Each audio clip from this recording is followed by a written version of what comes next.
des formes géométriques étranges, presque hypnotisantes, une musique inquiétante dans une atmosphère qui l'est tout autant. C'est une des manières les plus courantes de décrire un des premiers mystères vidéoludiques parmi les plus importants.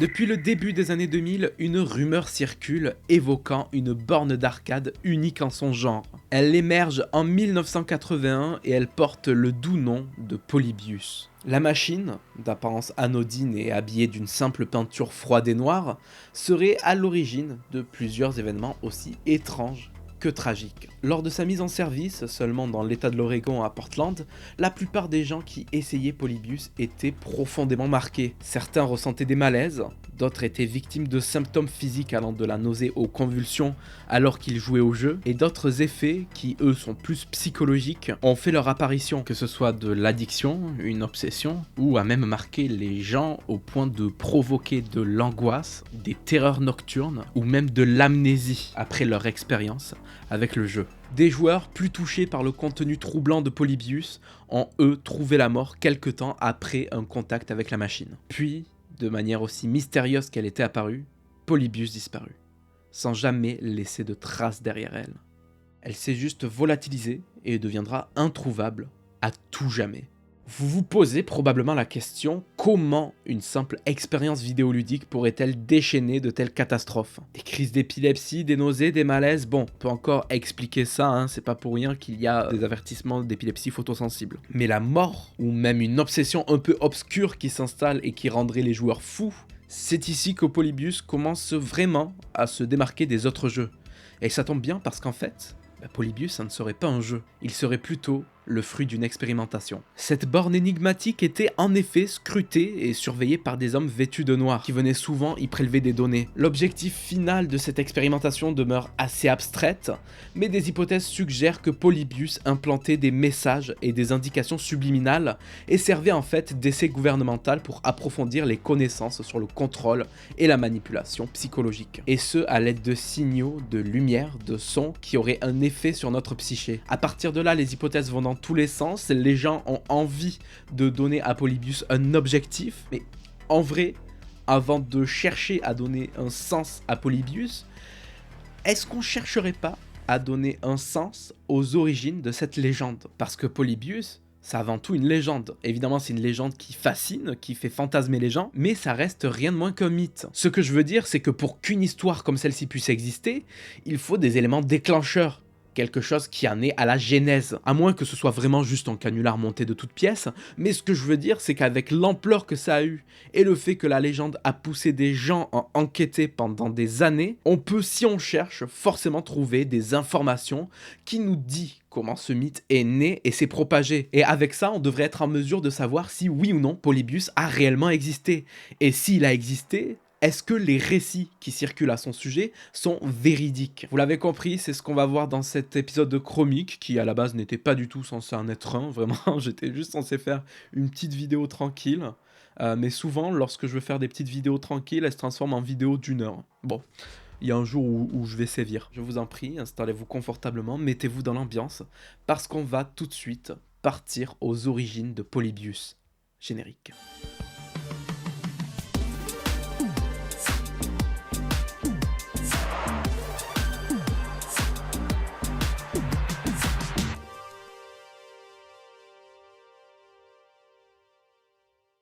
Bon, on va poser la question. Comment Polybius est né? Voilà, je trouvais pas de meilleure façon de démarrer la vidéo que ça. Comment ça naît, ce genre de légende urbaine? Il y a plusieurs hypothèses. Petit 1, ce genre de mythes tire leur naissance d'une histoire inventée de toutes pièces. C'est assez classique, c'est déjà arrivé, et ça continuera d'arriver. Petit 2, il s'agit d'une distorsion progressive de la réalité, amplifiée au fil du temps par le bouche à oreille. Là déjà on est sur quelque chose qui a l'air un peu plus honnête, et qui est déjà arrivé aussi, donc ça serait pas impossible. Ou alors, petit 3, Polybius existe, le gouvernement veut nous traquer, nous manipuler et on est dans la merde. Bon, je pense qu'en vrai, on va plutôt se diriger sur l'une des deux premières options. Pour trouver la réponse à notre question, on va devoir chercher. J'ai donc pour cela pris un ordinateur, car faut avouer que c'est tout de même plus pratique, et je suis tombé sur un article anglais sobrement intitulé Polybius Video Game of Death, écrit par un certain Brian Dunning, qui a fourni un gros travail sur l'affaire Polybius. Il est l'auteur de livres, mais également d'un podcast américain nommé Skeptoid, basé sur des légendes urbaines, des mythes et des théories du complot, et sur du coup leur véracité ou non. Voilà, donc Brian, en fait, vous l'avez compris, c'est un petit fouineur, il est là, hein, il aime bien prendre des mythes, et hop là, on fouine. Et c'est ce qu'il va faire pour Polybius. Il va creuser, explorant des archives à la recherche du moindre article évoquant Polybius dans les années 80, et résultat, rien ne sera trouvé. Bon, comme ça, c'est pas hyper encourageant, mais si ce n'est pas noté sur des journaux de l'époque, on peut peut-être voir à quand remonte la toute première mention de la légende sur internet. Et là, on tombe sur un résultat, datant de 1998, soit plus de 10 ans après la supposée sortie de celui-ci. Cette page internet, c'est un article sur coin.op, un site de référencement et d'articles de jeux vidéo d'arcade. Et voici ce qu'on peut y lire. Ce jeu a eu une sortie très limitée.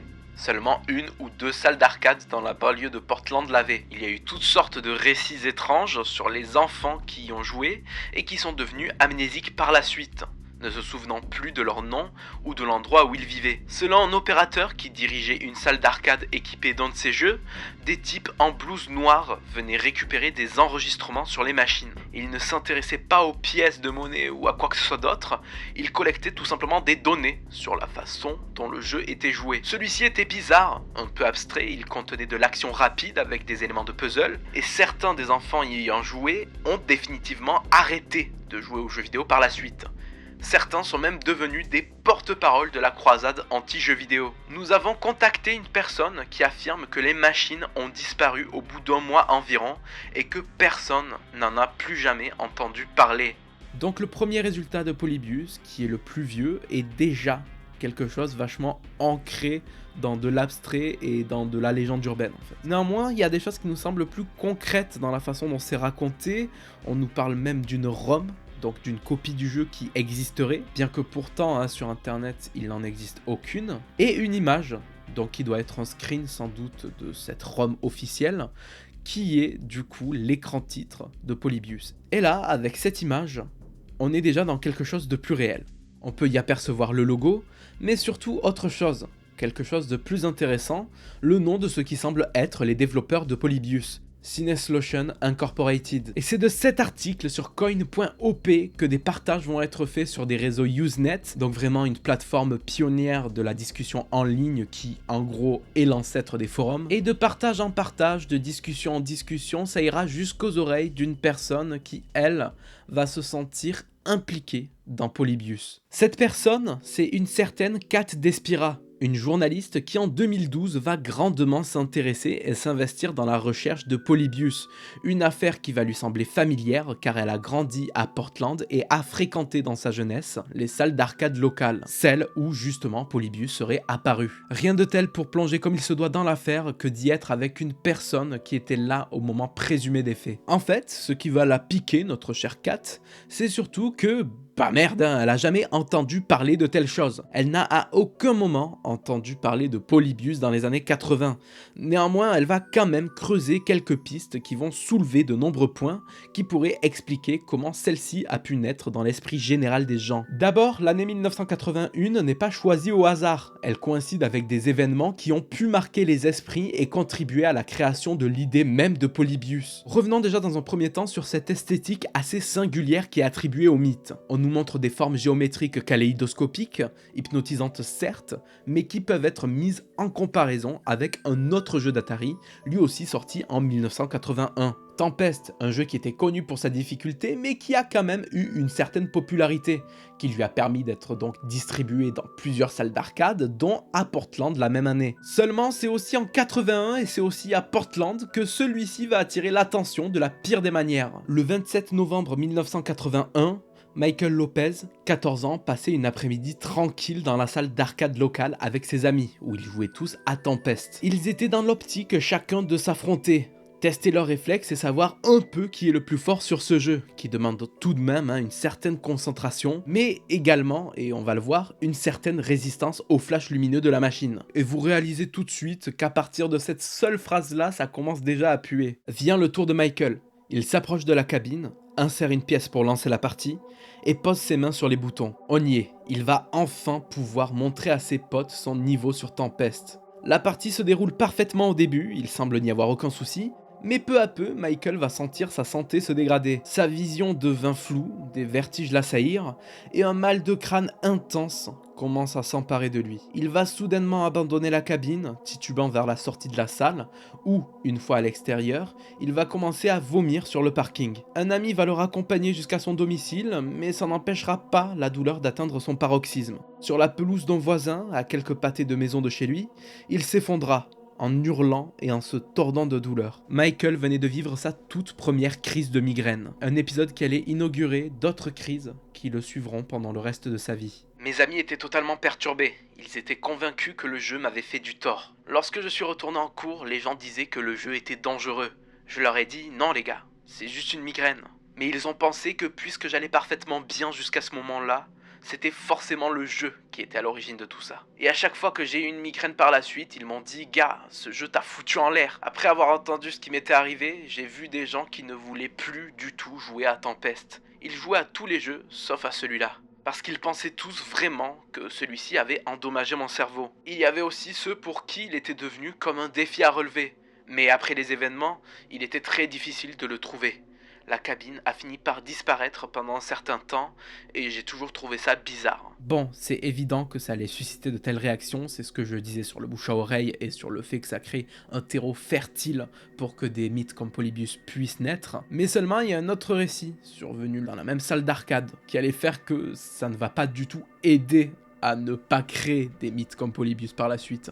Non, casse pas tout, pitié. Brian Moreau, alors âgé de 12 ans, décide de battre le record du monde du score sur la borne d'arcade d'astéroïdes, qui est détenu par un adolescent de 16 ans nommé Denis Hernandez, dont le score s'élevait à 30,1 millions de points, obtenu après une impressionnante performance de 52 heures et 11 minutes. Brian, bien déterminé à aller au-delà de ces 30 millions, s'installe pour une partie qui va commencer à s'étirer déjà sur presque 30 heures. Seulement, c'est ce qui peut arriver lorsque tu joues sur une borne d'arcade pendant plus de 30 heures. Brian, il va commencer à avoir des crampes au bras. Et d'un coup, ces douleurs-là, ces crampes vont vite se transformer en quelque chose de beaucoup plus impressionnant parce qu'il va perdre connaissance.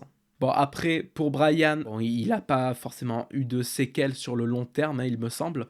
Et en plus, ça n'avait pas grand-chose à voir avec le jeu, mais plus avec les conditions dans lesquelles il était pour faire ce marathon, puisqu'il s'était exclusivement nourri de Coca-Cola. Et voilà, vous pouvez le deviner, c'est pas un régime très sain. Mais bon, là, on rigole, on sourit, parce que eux, c'est des gens qui ont quand même eu de la chance dans leur malchance. Parce que si on sort de Portland et qu'on va en 1982, soit du coup un an après 1981, on retrouve un cas qui lui par contre va beaucoup plus loin que les deux précédents. Le 3 avril 1982, à l'âge de 18 ans, Peter Bukowski se rendit dans une salle d'arcade qu'il avait l'habitude de fréquenter aux alentours de 20h, essoufflé après une marche pénible et prolongée par tant de grosse neige. Malgré son état, il avait vraiment l'air très épuisé, il va s'approcher d'une borne d'arcade, Berserk, un jeu de tir qu'il affectionne particulièrement. Il démarre la machine, va enchaîner les parties, mais son état s'empire.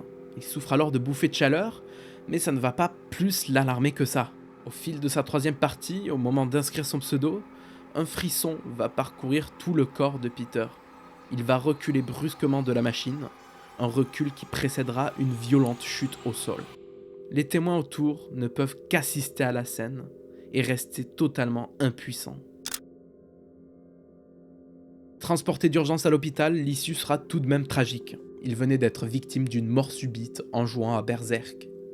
Suite à cet événement qui pouvait paraître inexplicable au moment des faits, des rumeurs ont fait de Berserk une relique maudite qui cause autour de lui une flopée de drames, dont d'autres décès de joueurs. Bon, je vais mettre fin directement à tout ça.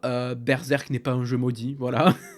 Juste, il y a eu d'autres cas apparemment de personnes qui seraient mortes à cause de ce jeu, mais tous ces cas-là ont été facilement débunkés, contrairement à Peter Bukowski, où lui, c'est réellement ce qui s'est passé. Mais alors pourquoi? Peter, même s'il semblait ne pas avoir d'antécédents médicaux et que son décès a été très brutal, hein, souffrait en réalité de sérieuses lésions cardiaques, qui étaient provoquées par une cardiomyopathie arythmogène du ventricule droit, une maladie génétique plutôt sournoise, qui peut amener à des syncopes et à des arrêts cardiaques. Pourtant, comme je l'ai dit, la tragédie de Peter Bukowski ne tarda pas à susciter des spéculations et a donc participé à fortifier une branche de l'arbre de la légende de Polybius. Mais sauf qu'il en manque encore des branches qui pourraient expliquer la naissance de ce mythe. Il manque encore des informations et un autre aspect en fait, au-delà du jeu vidéo dangereux.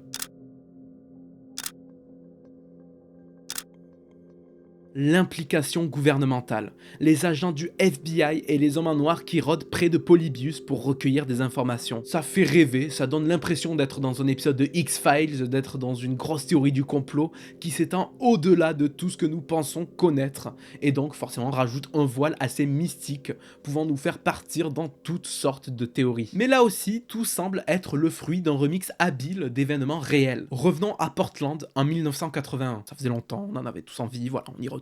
Des agents spéciaux et des forces de police ont mené une opération d'envergure, prenant d'assaut plusieurs établissements, dont des salles d'arcade. Ils ont pu intervenir avec un mandat contre le gérant d'une salle qui trafiquait ses bornes pour extorquer illégalement de l'argent aux joueurs. Ce genre de magouille, les business illégaux qui s'opèrent dans ces lieux sont plus répandus que ce qu'on pourrait croire. En 1982, à Seattle, après 7 mois de surveillance et des agents infiltrés sous couverture, une salle d'arcade utilisée par le gouvernement comme un guet-apens a permis de démanteler un réseau de revente illégale. En cause des objets et véhicules volés, mais aussi des liens avec divers trafics illégaux. C'est une valeur estimée à 400 000 $ qui est récupérée, mais beaucoup plus d'argent était en jeu à ce moment-là. En bref, c'est une énorme opération qui a demandé beaucoup d'investissement. En fait, ce qu'il faut savoir, c'est que si jamais cette surveillance-là a été mise en place, c'est parce que les salles de ce type-là n'avaient pas une très bonne réputation. C'était perçu un peu comme un endroit qui attirait une jeunesse déviante, propice à l'épanouissement de divers business louches et pas très recommandable en fait. Du coup, pour essayer de contrer et mener à bien des investigations, les autorités cachaient dans certaines bornes d'arcade des caméras et des micros, dans l'espoir de dénicher quelque chose. C'est ce qu'il s'est passé justement pour préparer l'opération de la fausse salle d'arcade de Seattle. D'ailleurs, la mission d'infiltration à Seattle révèle des détails intrigants, car les bornes d'arcade utilisées pour espionner les joueurs étaient importées de, je vous le donne en mille, Portland. Et je vous le donne encore en mille, le jeu qui était le plus prisé par le gouvernement était Tempest, le jeu qui est comparé à Polybius dans son esthétique et duquel on a parlé tout à l'heure. Il l'était en raison de la cabine, qui permettait de cacher plus facilement moult matériel d'espionnage comme un micro et une caméra. Malgré tout ça et les rapprochements qu'on peut faire, la quête de vérité de Polybius a mené à une demande directe au FBI. Pour le contexte, aux États-Unis, il existe depuis 1966 une loi, la Freedom of Information Act, la FOIA, qui donne le droit à n'importe quel citoyen de poser sa question aux différentes agences du gouvernement américain, qui eux ont le devoir de transmettre des infos avec divers documents. Ça fait partie du droit à l'information. Et donc, un jour, quelqu'un va faire la demande directe au FBI d'avoir des informations concernant Polybius. Si la machine a existé et que le gouvernement s'en est servi comme d'un outil durant les années 80, ils ont l'obligation de fournir une réponse. Résultat, sur la base des informations que vous nous avez fournies, nous avons effectué une recherche dans le Central Record System. Nous n'avons pu identifier aucun dossier répondant à votre demande.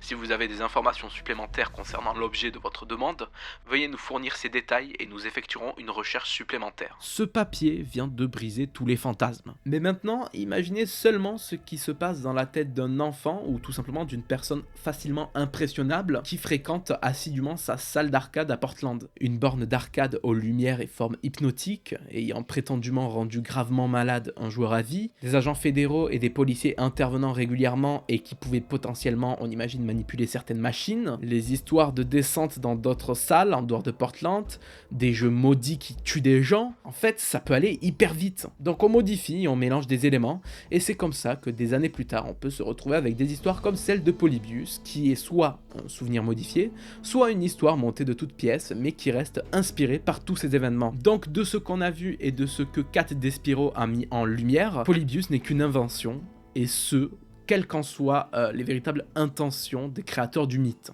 Voilà, on a enfin une réponse. À moins que...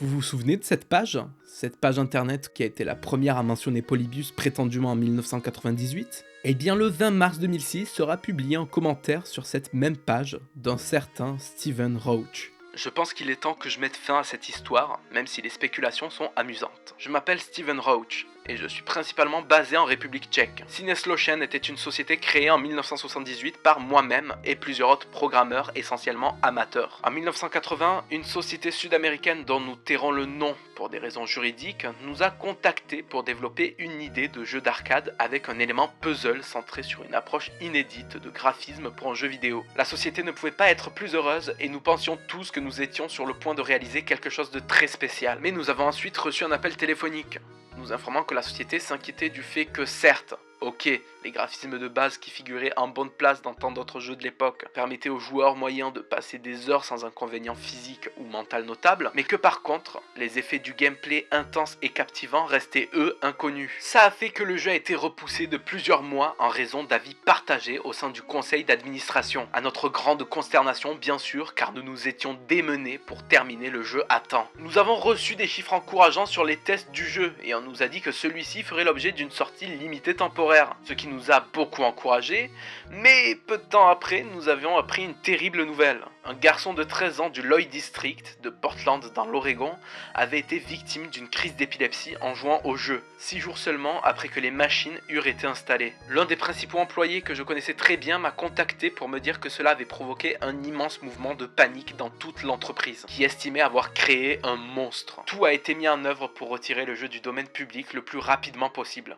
Mais l'alarmisme était déjà bien présent et de nombreux enfants faisaient la queue ou osaient faire jouer leurs amis à ce jeu prétendument cauchemardesque. Des directeurs d'entreprise se sont rendus dans la ville pour évaluer la situation, ce qui peut expliquer les rapports faisant état d'étranges hommes en costume noir. Nous avons dissous Cineslotion peu après parce que nous ne voulions pas nous limiter au délai strict d'autres sociétés et préférions prendre nos distances par rapport au jeu en cas de récrimination persistante qui aurait pu nuire considérablement à notre réputation personnelle et professionnelle. Pour autant que je sache, aucune ROM n'existe. Je reste persuadé que nous avons créé quelque chose qui aurait dû changer le visage du jeu vidéo et nous démarquer du reste de l'industrie. Mais les jeux d'arcade étaient souvent comparés à des drogues à l'époque, en raison de leur dépendance, et nous avons créé quelque chose que des bureaucrates à l'esprit étroit ont perçu comme l'héroïne du monde du jeu vidéo, dont le seul crime était d'être en avance de plusieurs années sur son temps. Je suis sûr que certains douteront de la sincérité de ces propos, alors n'hésitez pas à m'écrire à stevenroach@com. Je serai ravi de répondre à vos questions. Bon Steven, c'est chiant là ce que tu fais. L'affaire elle a été bouclée et toi t'arrives direct drama king, même pas bonjour. Oui bon ben il est temps que je mette fin à cette histoire. Non, ça suffit par pitié. Bon alors, qui est ce Stephen Roach? Qui es-tu? Qu'est-ce qui se passe? Je veux dire n'importe qui aurait pu aller sur cette page, s'autoproclamer comme l'un des créateurs de Polybius pour alimenter l'hoax de l'existence d'un tel jeu. Seulement, il faut avouer que le message de Stephen Roach, il est intéressant pour plusieurs raisons. Déjà, c'est la première fois qu'on revient réellement sur le développement de Polybius et sur Cineslotion, une jeune boîte de développement constituée, selon ses propos, de très jeunes acteurs de l'industrie au moment de la commission de Polybius. Selon ses récits, Polybius était un grand shoot'em up dans lequel il fallait tirer sur des aliens, le tout mélangé à des éléments de gameplay plus orientés puzzle, demandant aux joueurs de réfléchir et de concentrer leur attention de manière intense comparée à d'autres jeux d'arcade classiques. Il revient aussi sur le fait que le jeu a suscité la panique après cette affaire d'enfant qui a fait une crise d'épilepsie, mais que cette affaire n'a aujourd'hui aucune preuve car elle aurait été réglée à l'amiable. Enfin bref, c'est plein de petits détails qui semblent réellement nous dire que ouais,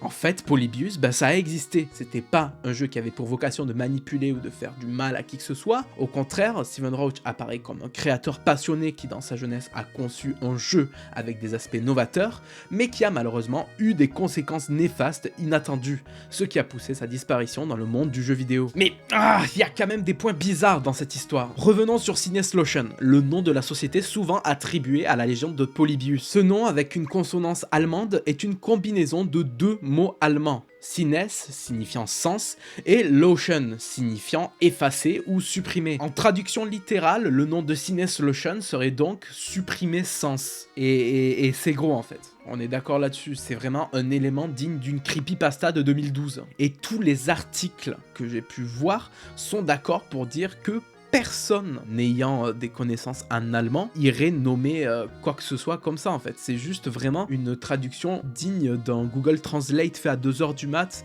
où juste tu essaies de trouver un nom stylé et ça donne ça quoi. En fait ça oscille vraiment entre c'est gros et ça paraît pas impossible. Mais heureusement, Kat Despiro, qui est littéralement la queen de cette vidéo, elle s'est dit que cette affaire de Stephen Roach c'était un peu bizarre. Du coup, qu'est-ce qu'elle a fait? Eh ben, elle a fait comme ce qu'elle fait depuis le début de cette investigation.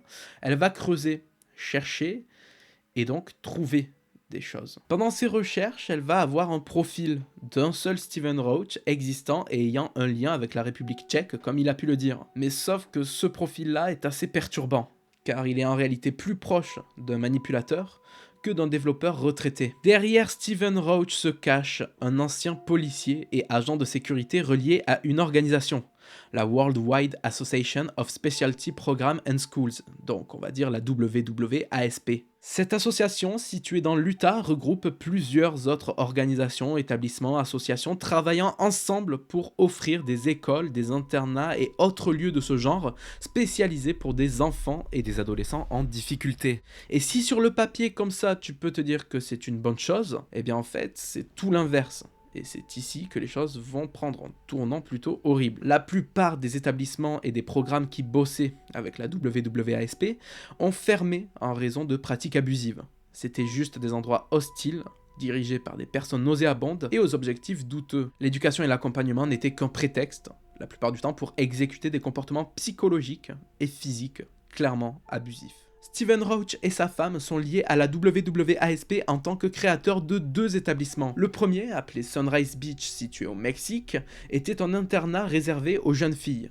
Il a été fermé en 1996 en raison de traitements ignobles infligés aux employés et aux élèves. Certaines ont été soumises à des conditions proches de celles d'une prison, passant plusieurs jours d'affilée dans des salles de punition isolées du monde. 3 jeunes filles qui ont réussi à s'échapper ont alerté les autorités, conduisant à la fermeture de l'établissement. Les Roach ont tenté de quitter le pays avec 41 filles à bord d'une remorque, mais ils ont été arrêtés avant. Les filles ont été libérées et les Roach ont écopé de 2 mois de prison avant d'être libérés sous caution.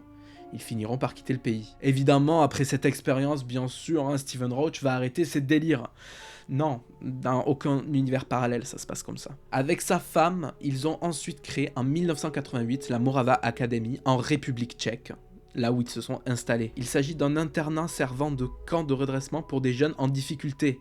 Et là, c'est pareil, c'est rien de plus qu'un lieu de torture. Les adolescents sont traités comme dans une prison et étaient victimes d'abus psychologiques et physiques. De l'isolement, de la privation de nourriture, de l'intimidation entraînant des abus physiques brutaux, diverses tentatives de laver le cerveau, bref, c'est absolument répugnant, c'est un enfer sur terre, et Dieu merci, l'académie fermera la même année qu'elle a ouvert. Mais dites-vous que c'est pas un sujet isolé, et que la quasi-totalité des organismes liés à la WWASP étaient de ce genre. Il existe d'ailleurs un site web que j'ai trouvé pendant mes recherches, le WWASP Survivor, un site qui sert aux anciens élèves d'établissements affiliés aux horreurs de la WWASP de témoigner sur ce qu'ils ont pu y vivre, mais aussi tenter des actions pour les personnes étant encore détenues dans ce genre d'endroit. Sur le site, en allant sur la page de la Morava Academy, on peut y trouver plusieurs anciens élèves qui parfois se reconnaissent entre eux et qui partagent leur expérience abominable. Les abus étaient très réels, nous étions réduits au silence la plupart du temps et traités comme du bétail sans valeur. Les séminaires n'était rien d'autre qu'un rituel de secte, une louange à votre nouveau messie. J'ai reçu des coups de taser, j'ai même été jeté dans un placard pendant plusieurs jours. Je me suis violemment emporté contre les pires membres du personnel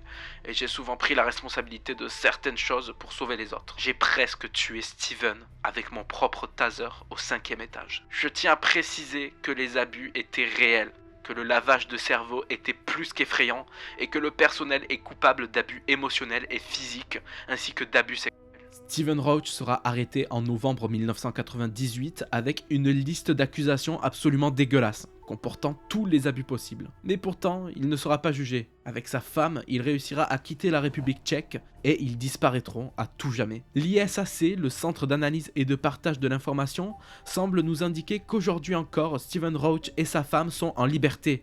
Ils ont changé d'identité et vivent désormais aux Bahamas. Stephen, quant à lui, même en ayant changé d'identité, aurait toujours une page Facebook en son nom. La dernière information que nous livre Kat Despiro à son sujet est qu'en septembre 2011, il figurait sur une liste de personnes tenues responsables de trafic illégaux Lego d'enfant dans le cadre d'une action en justice contre la WWASP. Bon, eh ben je pense que cette histoire-là, il n'y a personne qui l'avait vu venir. Non, sans déconner, qu'est-ce que c'est que ce bordel? Est-ce que ce Stephen Roach, visiblement dérangé, dangereux et obsédé par le pouvoir, la manipulation et l'emprise mentale qu'il peut exercer, est le même Stephen Roach qui a réagi à cette légende urbaine portant justement sur un jeu accusé de laver le cerveau? C'est quoi l'intention derrière ça? Vraiment, c'est troublant. Et honnêtement, je ne veux même pas savoir ce qu'il comptait faire en se faisant passer pour le créateur de Polybius. Depuis le début, il y a plein de trucs qui sont perturbants, il y a plein de trucs qui sont flous, que ce soit sur Stephen Roach ou même sur, du coup, la légende en elle-même. Et pourtant, à l'heure actuelle, c'est tout ce qu'on a sur Polybius. Alors qu'est-ce qu'on en fait de tout ça? Si on veut tirer un verdict, on peut dire que Polybius est simplement un énorme canular, inspiré de divers faits réels. Et si aujourd'hui des mystères, des légendes urbaines sur les jeux vidéo, il y en a des tonnes, des très passionnantes comme des nuls à chier, Polybius, elle, est passionnante parce qu'il s'agit de l'une des premières légendes touchant à la fois le jeu, mais aussi une forme de nostalgie, à une époque où Internet commence tout juste à émerger, permettant aux rumeurs de se propager de manière inédite sur des forums de niche. Il en faut pas plus pour que l'information circule dans diverses sphères, allant du simple joueur de jeux vidéo curieux au pire théoricien complotiste. Aujourd'hui, Polybius est véritablement entré dans la pop culture de par son statut d'ancienneté. On a pu y avoir des références dans bon nombre d'œuvres, les plus populaires sont Les Simpsons en 2006, où on peut retrouver une borne dans une salle d'arcade que fréquente Bart, dans des comics comme dans Batman Incorporated, ou encore plus récemment dans une big production Marvel Studios, Loki, où on peut apercevoir dans le fond de l'épisode 5 de la saison 1 une borne Polybius au fin fond du néant. Mais c'est pas que ça a aussi inspiré des gens, des recréations de ce qui pourrait être le jeu existent, ainsi que des jeux et des vidéos créés dans le cadre du mythe, afin de l'alimenter. En 2017, un jeu PS4 et PC appelé Polybius a même été lancé, enfin bref.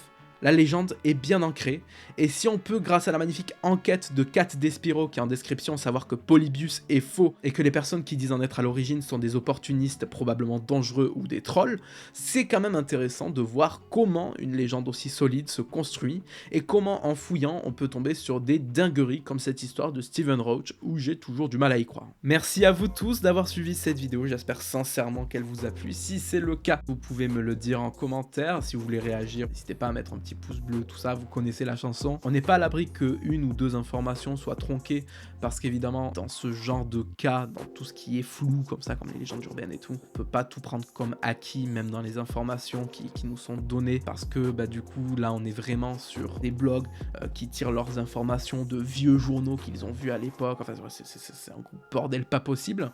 Mais en tout cas, si ça vous intéresse, tous les articles qui m'ont aidé et que j'ai pu lire, ainsi que quelques vidéos que j'ai vues sur le sujet, des vidéos anglaises, sont en description. Il y a toutes les sources en description de toute façon. Et voilà, sur ces belles paroles, moi j'ai plus qu'à vous dire à bientôt sur Chromique pour de nouvelles chroniques. Des bisous et ciao ciao. Ils vont en gros se servir de cette fameuse devise qui est un bad buzz reste un buzz, en créant une controverse artificielle. And it took everyone by surprise because we had been developing a game that was all about the fun, but Max Clifford was astonishing. He just made a phone call and it was, yeah, it's Max.